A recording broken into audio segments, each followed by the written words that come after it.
Pues muy buenos días a todos. Muchas gracias por estar aquí el día de hoy.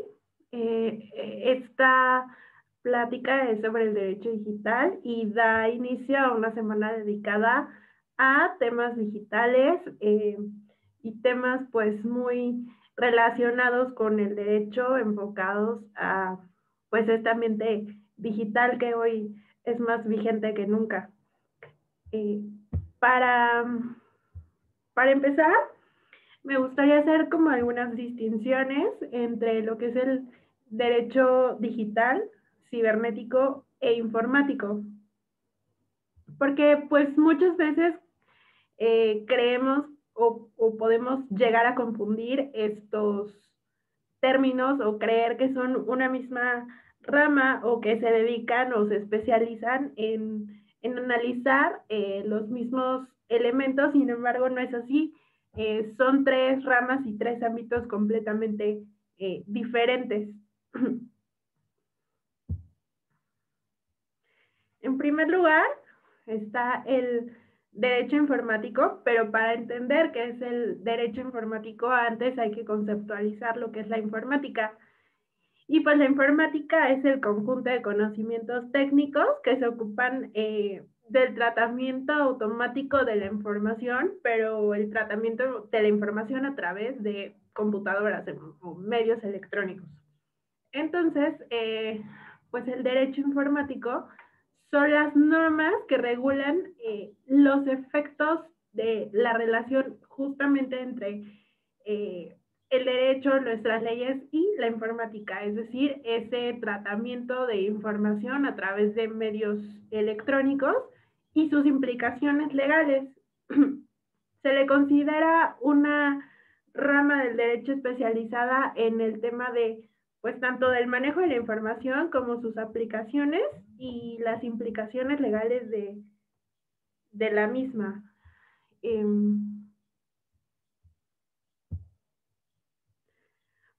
Otra de las ramas es el derecho cibernético.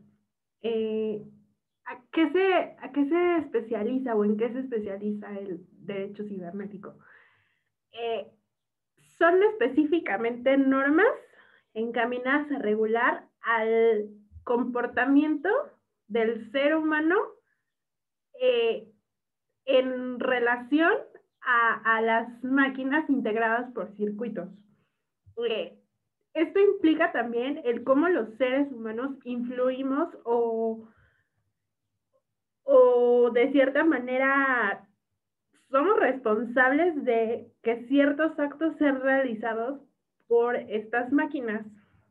Un ejemplo muy claro es los robots, que, por ejemplo, hay robots encaminados a realizar ciertas actividades, no sé, por ejemplo, como de recepcionistas o mensajistas, eh, pero también hay robots hoy en día que se encuentran muy encaminados, por ejemplo, al sector legal, o hay máquinas encaminadas al sector legal en los que pues uno creería que ya no es necesario un abogado, pero en realidad no es cierto. ¿Por qué? Pues porque justamente hay leyes encaminadas a regular el comportamiento o a estudiar el comportamiento de estas máquinas, ya que evidentemente no son comportamientos espontáneos, sino derivan de cierta influencia por parte del ser humano. Y el tercero, y es el tema que nos importa el día de hoy, y es el derecho digital. Y respecto al derecho digital, hay básicamente dos corrientes o eh, pues sí, dos corrientes de pensamiento al respecto. Y es que, pues algunos consideran que el derecho digital no es en sí una rama, sino que solamente es la evolución y la aplicación de otras ramas del derecho a problemas específicos derivados de las nuevas tecnologías Esto quiere decir que no se considera que sea una rama que haya surgido o no se considera en sí un área de especialización del derecho, sino solamente la aplicación del derecho que ya existía, las normas que ya eran vigentes, a problemas nuevos surgidos con motivo de las tecnologías.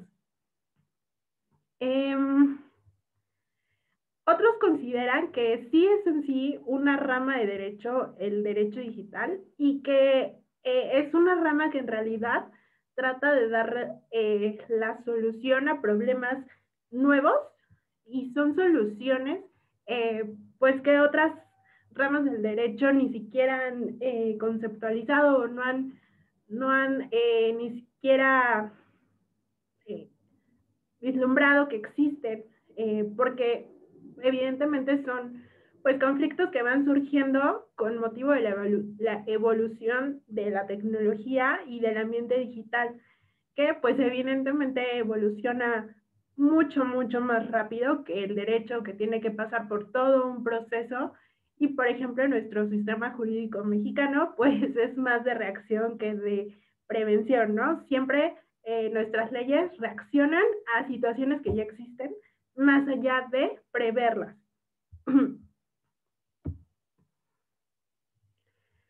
En este sentido, y de acuerdo a estas dos teorías, pues bueno, podemos decir que el derecho digital eh, son en realidad los derechos humanos que le permiten a las personas acceder, usar, crear y publicar en medios digitales. También, pues que se les permite acceder y utilizar computadoras y cualquier otro medio electrónico que pudiera funcionar como una red de comunicación. El derecho digital tiene una relación muy estrecha con otras ramas del derecho o con otras leyes que ya eran vigentes y que en realidad eh, pues solamente han evolucionado y se han conceptualizado de una manera diferente de acuerdo a la evolución pues de la tecnología y las necesidades que éstas crean o los conflictos que éstas crean en la sociedad. El derecho digital está presente en muchísimas situaciones de la vida que ni siquiera podíamos que no se nos pudieran ocurrir a veces. Sin embargo, pues son muchas las materias o las situaciones en las que podemos identificarlo. Y pues son situaciones a veces como muy de la vida común para las personas que están utilizando los medios digitales, que no llegamos a conceptualizar que son en realidad una rama de derecho específica o que en realidad son acciones que tienen o que sí tienen una implicación pues legal, más allá de un comportamiento solamente en este ambiente digital en el que ahora nos desenvolvemos y que pues en el último año y con motivo de la pandemia, pues cada vez ha sido más nuestro desarrollo en este ambiente digital.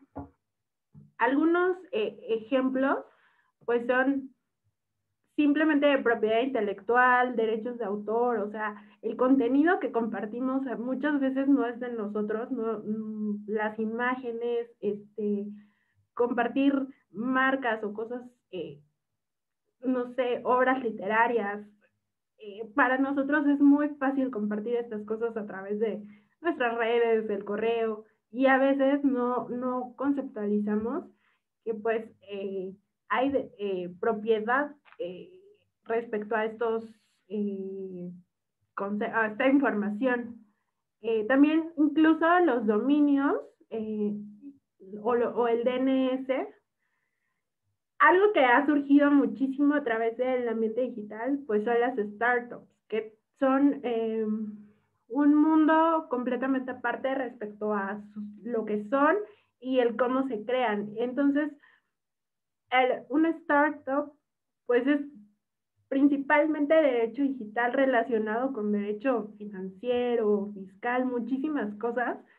Y no solamente es el concepto en sí de una startup. Tenemos que existe, por ejemplo, Legal Tech, que es uno de los elementos que vamos a analizar más a detalle un poco más adelante. Y pues también un tema muy importante es el de los derechos y las libertades digitales que han surgido para las personas a raíz de este ambiente y de este desarrollo de un ambiente digital.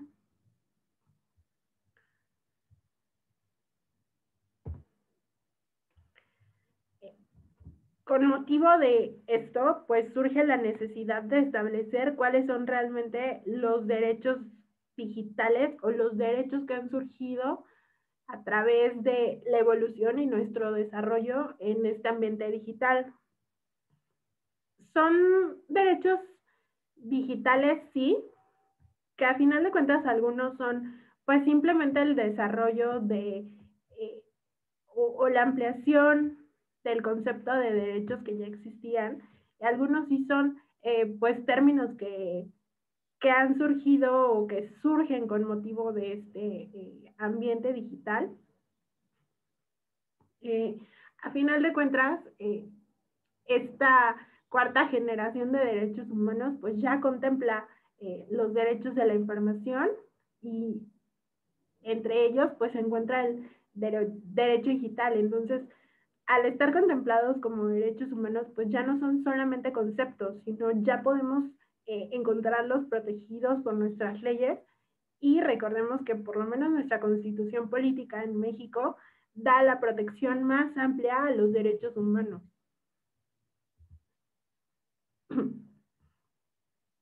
Entre los derechos digitales más importantes, hay muchísimos, pero me gustaría destacar solamente pues, los más importantes. Y es, el primero, el derecho a existir digitalmente.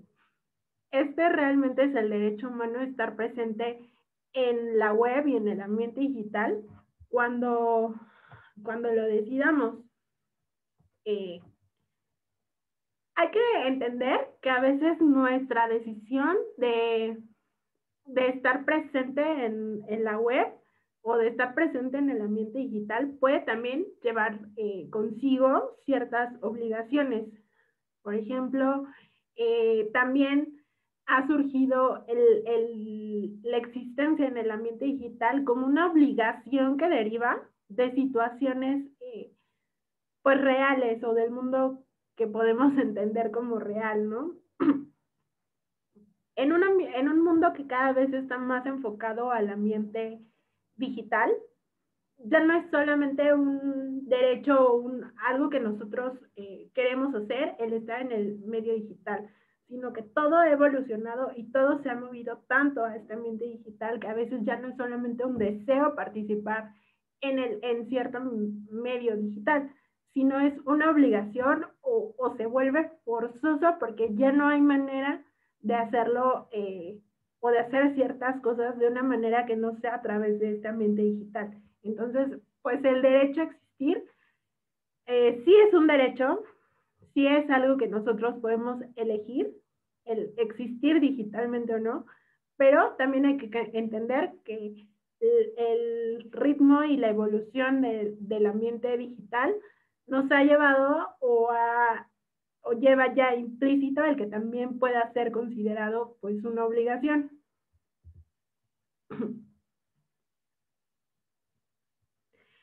El derecho a la identidad digital. Aquí cito o hago referencia a un autor que es Pedro Fernández Burgueño, que identifica el derecho a la identidad digital como la expresión electrónica del conjunto de rasgos con los que una persona física o jurídica se individualiza frente a los demás. ¿Esto qué quiere decir?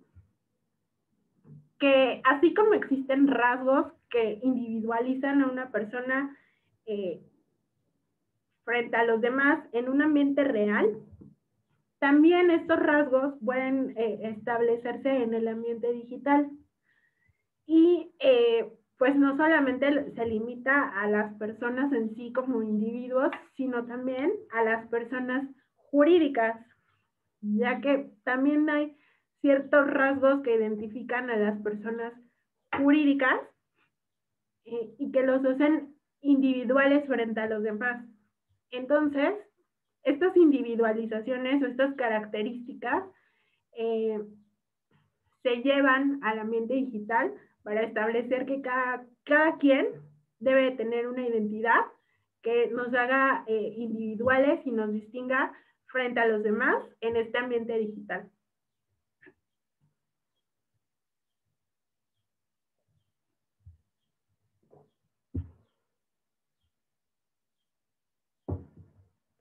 Eh, el derecho a la reputación digital básicamente encuentra su base o su fundamento en el derecho al honor y a la honra. Son conceptos bastante subjetivos, pero tal cual debemos establecerlos o entenderlos así como el honor, la honra en el ambiente digital y el derecho que tenemos a tener una buena reputación o a que nuestra reputación no sea afectada en el ambiente digital.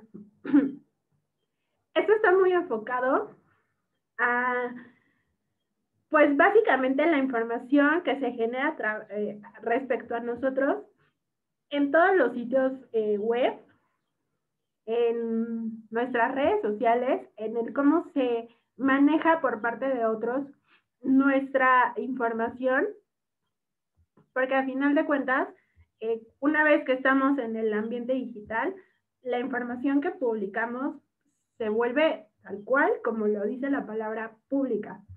Entonces, muchas veces esta información pues no es bien utilizada por los demás, de tal manera que puede afectar nuestra reputación, ya no solamente en el ambiente digital, sino como personas reales en un mundo real. Por eso es muy importante.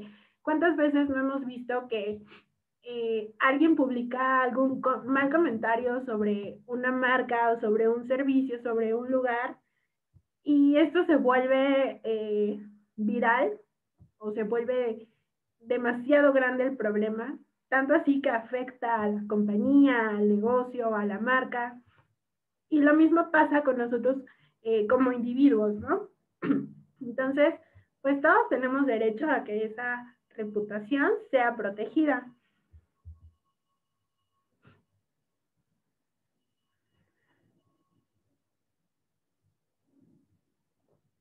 Existe también el derecho a la libertad y a la responsabilidad digital. En el mundo, digamos, lo real, eh, tenemos menos libertades o podemos considerar que tenemos menos libertades y más restricciones, que es contrario a lo que existe en el ambiente digital, en el que básicamente todo es posible, excepto lo que está estrictamente establecido como prohibido o que está limitado en este ambiente. Es decir, hay menos regulaciones, menos restricciones y hay más libertad de hacer lo que queremos en el ambiente digital. Sin embargo, pues esta libertad o el ejercicio de estas libertades también lleva intrínseca una mayor responsabilidad por parte de nosotros respecto a nuestro comportamiento, lo que hacemos en este ambiente digital y cómo podemos afectar tanto a nosotros mismos como a los demás con motivo del ejercicio de nuestras libertades. Y algo que debe de estar muy presente es que nuestra libertad termina en el momento en el que comienza a afectar los derechos de otros. Entonces, hay que tener muy presente este concepto, ya que en el ambiente digital, pues podemos encontrar mayores libertades que en un mundo, digamos, lo real.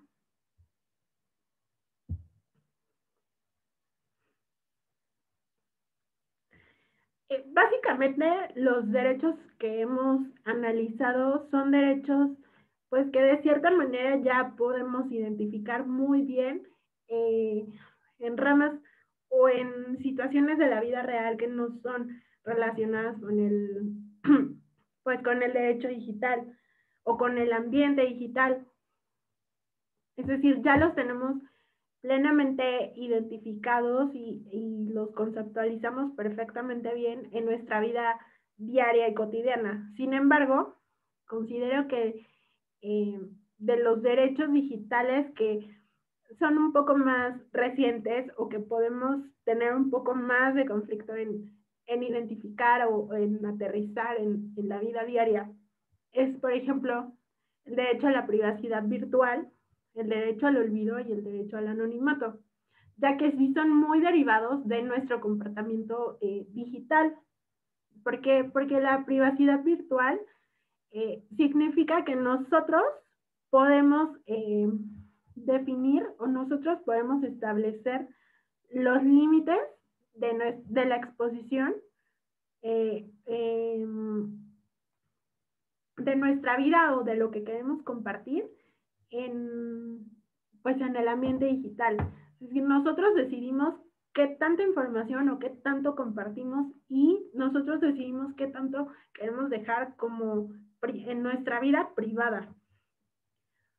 También el derecho al olvido ha surgido o surgió muy recientemente. Ha sido un tema muy mediático justamente porque ha sido algo que surgió relacionado a situaciones de este buscador muy famoso Google. Eh, ¿Por qué? Pues porque una vez que nosotros subimos información a la red, pues se vuelve pública, todo lo que compartimos se vuelve público y se vuelve a veces propiedad de estos sitios. Por eso es que es muy importante que leamos los términos y condiciones cuando accedemos a algún medio o cuando creamos alguna red, porque siempre vamos a aceptar y no entendemos o no alcanzamos a entender en estos términos y condiciones están establecidas las reglas de lo que va a pasar con esa información que estamos dándole a la red. No es tan fácil como, pues, borro la foto o cierro la cuenta. No, hay regulación específica y hay cosas que están establecidas y que a veces no nos damos en cuenta porque simplemente dimos aceptar y no nos preocupamos por saber qué es lo que va a pasar con nuestra información. Esto significa que toda esa información y todo lo que se genere de nosotros en la red, tenemos el derecho a que sea olvidado o que sea eliminado.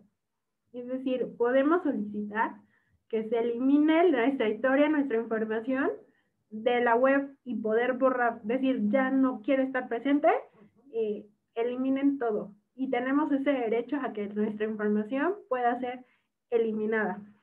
Y pues por último, encontramos el derecho al anonimato y es pues nuestro derecho a estar presentes en el ambiente digital sin señalar o sin decir quiénes somos.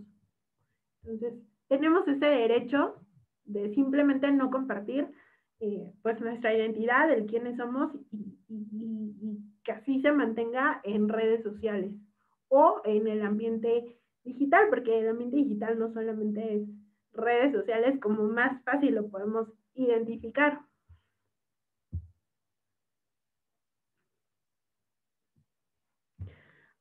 Por último, como derecho digital reconocido, podemos entender el derecho a un domicilio digital, así como tenemos el derecho a un domicilio en la vida real. Pues básicamente es el entender que el sitio en el que residimos digitalmente se entienda como nuestro domicilio, pero de manera digital. Por ejemplo, el sitio web de, no sé, por ejemplo, GIA. El sitio web de GIA se entiende que es su domicilio digital. Y este domicilio digital tiene cierta protección básica, que es, por ejemplo, el permanecer en este sitio, el que nadie lo violente, sin que nadie entre o haga uso de él sin la voluntad del titular, y a que sea protegido de destrucción. Entonces, tenemos que entender que este sitio en el que nos encontramos en el ambiente digital sí tiene una protección frente al comportamiento de los demás, como si fuera nuestro domicilio en la vida real.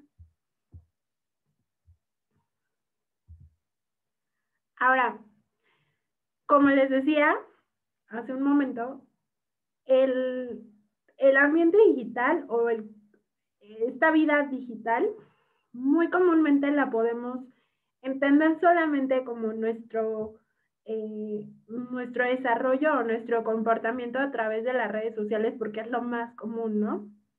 Sin embargo, no es así. Si bien es sí de lo más común, el ambiente digital tiene muchísimas vertientes. Muchas de ellas están de manera real, influyendo en otros ambientes o en otras materias, por decirlo así, de tal manera en que el mundo ha evolucionado a que no sea necesario ir al banco, o no sea necesario ir a contratar un seguro tal cual con la aseguradora, o a que a veces ya no sea necesario ir al juzgado.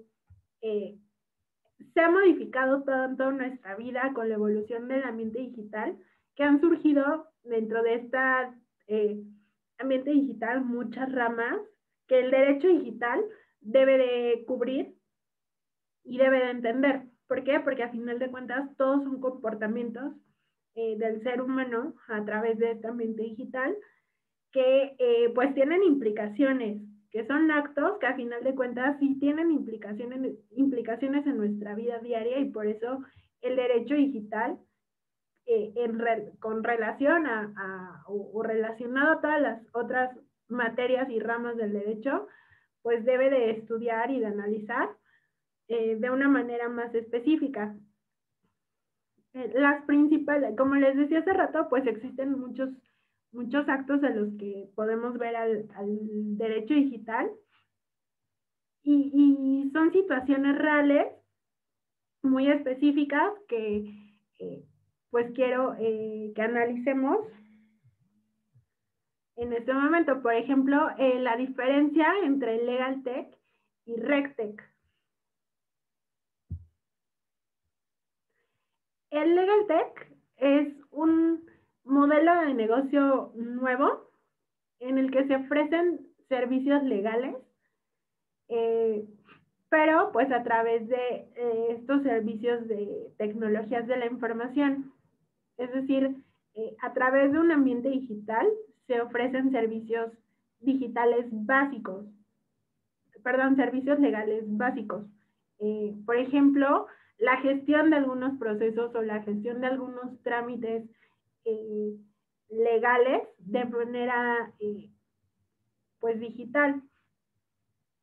Aquí, por ejemplo, pues ejemplos muy básicos que no son de compañías tal cual de Legal Tech, pero que sí son servicios legales digitales. Es, por ejemplo, el registro de una marca. No es para nada necesario ir directamente al instituto. O sea, todo lo podemos hacer a través de internet sin necesidad de ir. Así, pues existen servicios privados de empresas que se dedican específicamente a servicios legales a través pues, del ambiente digital y del uso de las tecnologías de la información. Por otro lado, pues existe otra rama que se llama RegTech, que le decimos RegTech, que es más un tipo de servicio de compliance, pero específico para la industria financiera. Es decir, sí son servicios que están relacionados con el tema legal, porque a final de cuentas el compliance es eso, el analizar el cumplimiento de las leyes y regulaciones pero muy enfocado a la industria financiera. Y lo que las RegTech hacen es justamente eso, utilizar las tecnologías de la información para hacer un análisis del cumplimiento de estas instituciones. Entonces, son dos ramas que si bien son servicios pues legales, están enfocados en distintos ámbitos, así que hay una diferencia entre ellos, aun cuando ambos son servicios legales prestados a través de un ambiente digital. Otro de los aspectos digitales que podemos ver es el fintech y el insurtech. Y pues iniciando con el insurtech, este nace de dos términos que es insurance y technology. Y pues a final de cuentas debemos de entenderlo como servicios de seguros que se prestan a través de este ambiente o de este medio digital. Es decir, pues ya hay una aplicación en la que tú puedes contratar estos servicios de seguro, no necesitas ir con una aseguradora tradicional y tienes los mismos servicios pero prestados a través de este ambiente digital. A mí el ejemplo más claro que se me puede ocurrir es, me parece que hay una compañía que se llama Wibe, algo así, que pues básicamente es una aplicación que descargas y por medio de esta aplicación contratas el seguro para tu auto. Todo es de acuerdo a la información que tú proporcionas por la aplicación y no necesitas más que descargar esta aplicación y ahí tienes tu seguro.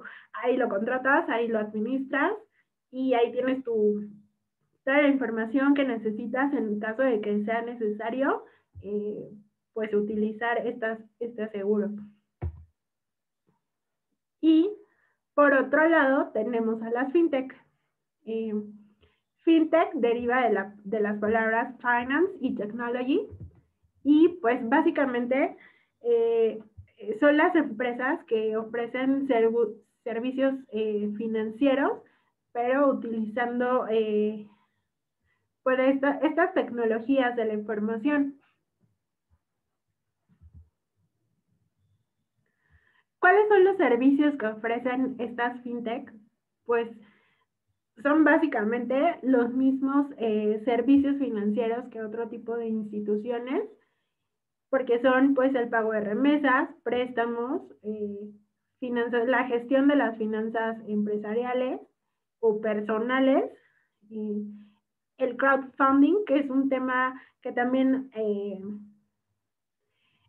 tal cual como concepto surgió a través del medio digital y es el crowdfunding, pues simplemente el financiamiento de proyectos, pero pues a través de una plataforma específica que recauda estos fondos por parte de muchos participantes para financiar proyectos específicos. Y pues bueno, algunos otros pues más tradicionales como los seguros, el ahorro. Entonces, pues las fintech a final de cuentas sí ofrecen servicios de cierta manera tradicionales, pero la diferencia es que es a través de un ambiente digital y con tecnología diferente. ¿Por qué con tecnología diferente? Pues porque las fintech utilizan el blockchain para brindar sus servicios.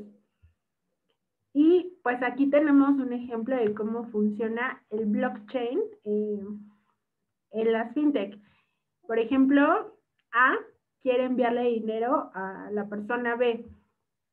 Entonces, esta transacción, el simple hecho de que A le envíe dinero a B a través de su computadora, simplemente al decir enviar, lo que sucede es que esta transacción se envía como un bloque a la red, pero al enviarse como un bloque, se envía a varias partes de la red. Entonces, son varias partes o varios elementos de la red quienes validan esta transacción. Y una vez que todos estos elementos de la red han validado la transacción, entonces digamos que este bloque llega a la etapa final en la que pues se registra, o sea, se formaliza como una transacción financiera y el dinero llega tal cual al punto B.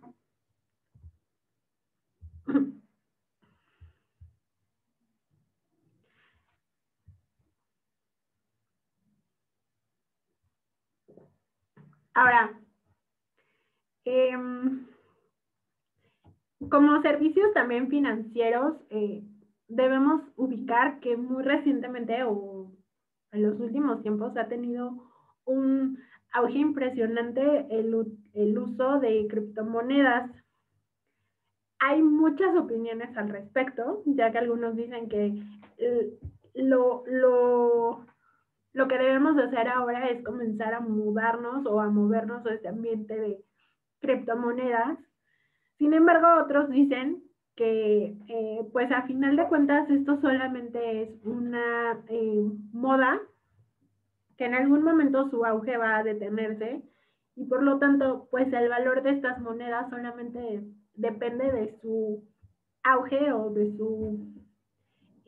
su presencia como producto o como producto de moda y que por lo tanto pues no son operaciones tan seguras ya que son volátiles y dependen justamente de estos elementos, entre otros elementos.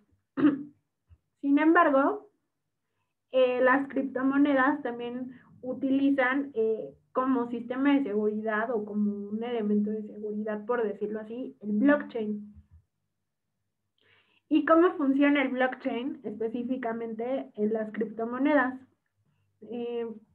Voy a referirme específicamente al Bitcoin y es que es una red de ordenadores descentralizada, es decir, varios ordenadores de manera separada que constituyen nodos repartidos por el mundo y que tienen copia cada uno de estos de las transacciones que se realizan. Entonces, existen, o por decirlo así, mineros, que son individuos que pues de cierta forma validan las operaciones. Entonces, pues bueno, son parte de estos nodos, los mineros. Y cada vez que se realiza una transacción, como bloque, como lo veíamos hace un rato, sale, se fragmenta en, digamos, entre estos nodos, son validados y pues una vez que son validados, la transacción pues ya es formalizada. De tal manera que queda establecida en los wallets o carteras y ahí es cuando ya podemos disponer de estas monedas.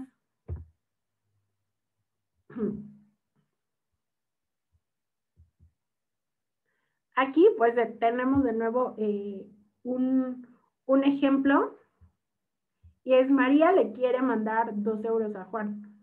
Entonces los datos de la transacción se guardan en un archivo cifrado que es como un bloque y que tienen pues una identidad única. Este bloque se difunde en la red y como les decía, los bitcoins que trabajan a través de mineros, pues cada uno se fragmenta y cada uno debe de validarlo. Entonces, cada uno lo valida y de nuevo al validarlo se integra un bloque para que este dinero llegue a un wallet en el que puede Juan disponer de él. Entonces, pues bueno, aunque nos cueste como un poco de trabajo entender qué tiene que ver bueno, las criptomonedas o estos servicios financieros, a final de cuentas son actos jurídicos que tienen mucha relación con otras ramas del derecho porque sí tienen a pesar de ser brindados a través de medios digitales, pues sí tienen un impacto en la vida real, sí generan derechos y obligaciones. Entonces, debemos de entenderlos como, pues básicamente el reflejo en el mundo digital de actos que se encuentran en la vida real de manera más tradicional en otras formas, pero que han evolucionado y pues deben de ser analizados por parte del derecho digital porque pues terminan siendo comportamientos digitales en un mundo digital, pero comportamientos con implicaciones jurídicas.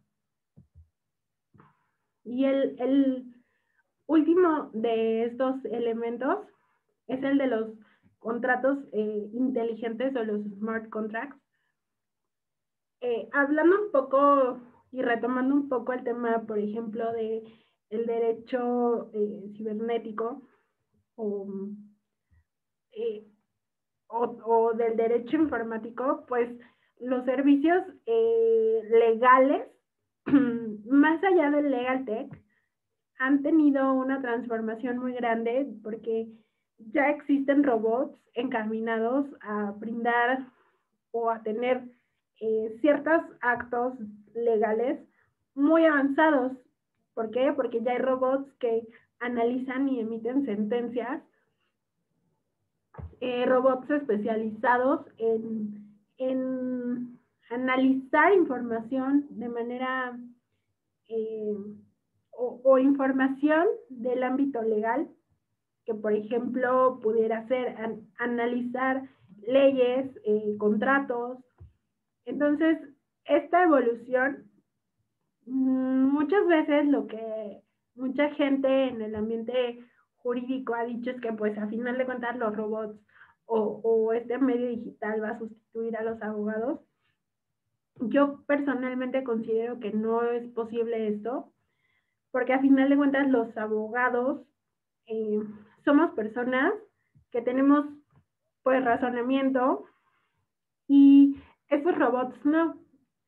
Estos robots son programados y dependen de la programación que se les haya dado y que a final de cuentas sí, de acuerdo al comportamiento o de acuerdo a ciertos parámetros, van desarrollando cierta autonomía. Sin embargo, esto pues siempre depende del comportamiento tanto de los seres humanos como del ambiente y pues de la programación.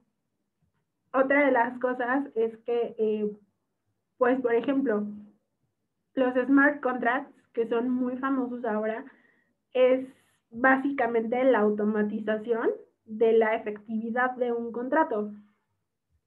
Sin embargo, las cláusulas y la regulación respecto a la situación jurídica en sí, pues depende tal cual de un abogado. Y esto siempre va a implicar pues que los abogados somos necesarios, pero ello no quita que debemos de evolucionar y debemos de ir aprendiendo estos nuevos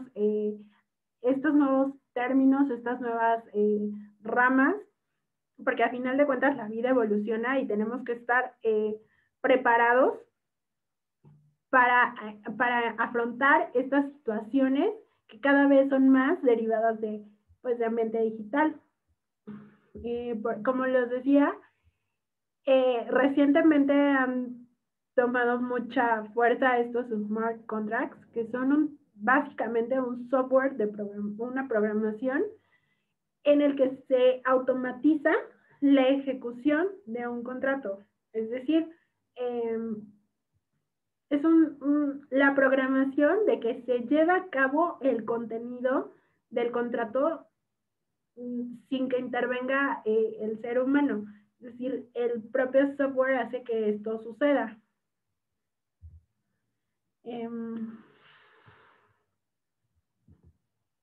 Básicamente funciona con la misma tecnología que el blockchain.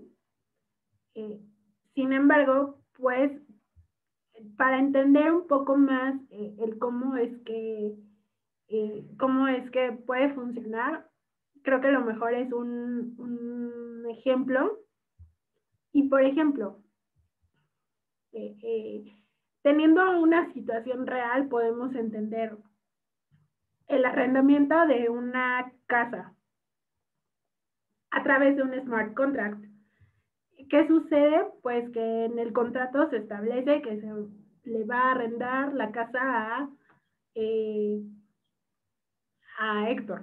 Entonces, Héctor debe pagar la renta de la casa a través de transferencia bancaria el día, a más tardar el día 5. Y si el día 5, si el día 6 de cada mes Héctor no ha pagado la renta, en el contrato se establece que la cerradura de la casa se va a cerrar y Héctor no va a poder ingresar. ¿Qué es lo que hace el smart contract y el uso de estas tecnologías? Pues identificar que Héctor haga la transferencia y pago a más tardar el día 5 de cada mes. Si no sucede así, entonces de manera automática la cerradura de la casa sería cerrada. Las cerraduras y ya hasta la luz es manejada de manera a través de la tecnología, ¿no? O sea, es muy fácil decir Alexa, por decirlo así, y que algo suceda, ¿no? Alexa prende la música, Alexa prende la luz. Y pues también así las cerraduras que cada vez son más digitales, con huella digital, en fin. Entonces, pues es muy fácil realizar esta automatización en la que si Héctor no pagó el arrendamiento de la casa el día 5, entonces el día 6 la cerradura de la casa está bloqueada y Héctor no puede ingresar. Esto sería la automatización o esto sería la ejecución de un smart contract. Esto no quiere decir que una máquina redactó mi contrato y que una máquina se va a hacer cargo de crear ese contenido de acuerdo a mis necesidades. Simplemente yo he establecido cuáles son las necesidades y pues el smart contract de manera automática se va a efectuar. Hay otro tipo u otro elemento respecto a los contratos que se encuentra en el ambiente digital y esto es la firma digital, tal cual. ¿Qué quiere decir? Pues que hay aplicaciones o hay plataformas que permiten que firmemos los contratos utilizando, pues, por ejemplo, nuestra firma electrónica, nuestro CURP, a través de ciertos elementos que garantizan que realmente la persona que dices que está firmando sea quien debe de firmar. O sea, utiliza nuestra identidad ya digital, por ejemplo, la firma electrónica, pues ya es una identidad digital, para dar certeza de que quien debe de firmar el contrato sea quien lo firme. Estas plataformas en su mayoría están sujetos a regulación de normas oficiales mexicanas en nuestro país y por lo tanto son certificados por la Secretaría de Economía. Entonces, pues, aunado a la regulación que en el Código Civil se encuentra establecido específicamente respecto a las firmas digitales o a estos medios de firma, pues podemos entender que al firmar un documento que no tiene nada que ver con nada digital, blockchain, nada, un documento así tal cual, jurídico como un contrato, sí puede ser firmado a través de un medio digital o de un ambiente digital y surte plenos efectos, tal cual como si hubiera sido plasmada la firma en el documento, la firma autógrafa en el documento. Incluso, pues sí, la validación sí puede ser a través de blockchain, la validación de la firma, pero el documento tal cual pues no lo fue, simplemente lo creo, lo redacto, y la firma es el único elemento que pasa a través de un proceso de blockchain de certificación, surte todos sus efectos tal cual, como si hubiera sido firmado pues de manera autógrafa. Entonces, pues son las dos vertientes recientes que hay respecto a los contratos, que es de los elementos más destacables que impactan en el ámbito jurídico respecto a este derecho digital y este ambiente digital. Y pues bueno, justamente hablando de este tema de firma digital, lo que nosotros como firma hemos venido implementando y recomendando es que todos nos mudemos a la contratación digital. Comenzamos nosotros a recomendarlo, ya que pues hubo una jurisprudencia que se emitió en octubre o noviembre de 2019, en el que con motivo de situaciones fiscales, la Suprema Corte determinó que, pues justo para efectos de acreditar la materialidad de las operaciones para efectos fiscales, los contratos deben de tener el elemento que se llama fecha cierta.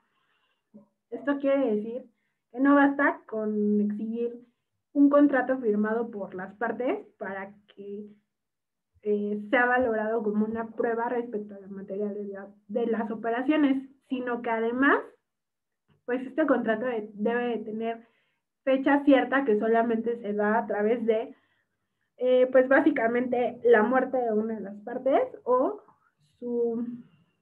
bueno, que sean validados a través de un fedatario público o por un fedatario público. Sin embargo, pues operativamente el hecho de estar realizando contratos ante un fedatario público cuando a veces pues es muy complicado y entorpece la operación. Sin embargo, es un elemento que para efectos fiscales debe de contener cada contrato. Entonces, pues nosotros determinamos o nosotros consideramos que la mejor opción que podemos recomendar a quienes no pueden estar protocolizando cada uno de sus contratos sea el hecho de realizarlos a través de la firma digital o a través de una plataforma de firma digital en la que pues es una plataforma certificada por la Secretaría de Economía, en la que plenamente se establece y se certifica por la Secretaría de Economía la fecha, la hora, el lugar en el que se firmó el documento y que utiliza los medios de autenticación de la persona que firma, como decíamos hace rato, a través de plasmar tal cual la firma y además utilizar pues el CURP o la firma electrónica y pues sí garantiza o te da toda la certeza de que el contrato está firmado, tiene fecha cierta y pues fue firmado por la persona que debía firmarlo. Esto es todo por mi parte. Me gustaría saber si tienen alguna duda o algún comentario respecto a este tema de derecho digital.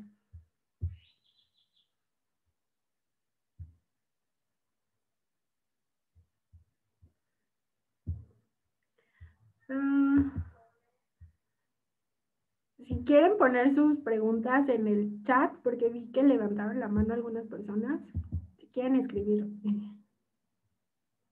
su pregunta en el chat.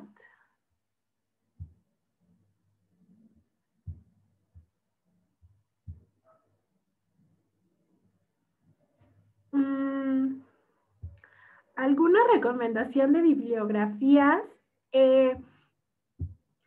Tal cual bibliografía, ¿no? La mayoría de la información pues es por parte de diplomados y cursos que he tomado. No me aventuraría a decirte tal cual qué es lo que creo que debes de leer, pero sí te recomiendo que te acerques o que busques información en Lexinf o USemper. Es una universidad que es justamente enfocada a estos temas de derecho y de ambiente digital, que tiene muchísima información y ha publicado muchísimo, tanto artículos como pues libros tal cual digitales. Nuestro gerente, incluso Héctor, tiene una publicación en el último libro de Lexinf,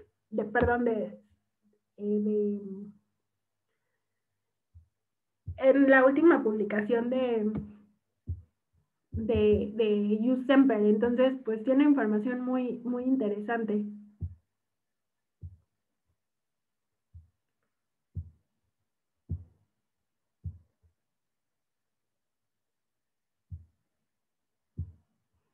¿Alguien más, chicos? Eric, tú levantaste la mano.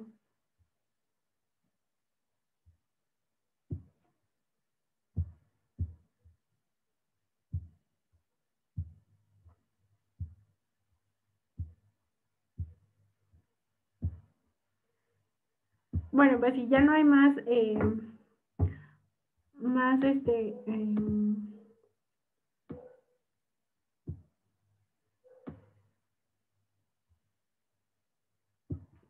ya no hay más preguntas, me parece. Entonces, pues muchísimas gracias a todos por estar el día de hoy. El día de mañana va a haber un tema muy, muy interesante porque justamente como platicábamos, existen muchas implicaciones del derecho digital. El día de mañana nuestro gerente Héctor nos va a compartir cuáles son las implicaciones del derecho digital, pues respecto a los temas fiscales. Esto es muy, muy interesante. Los esperamos el día de mañana y pues gracias por su asistencia.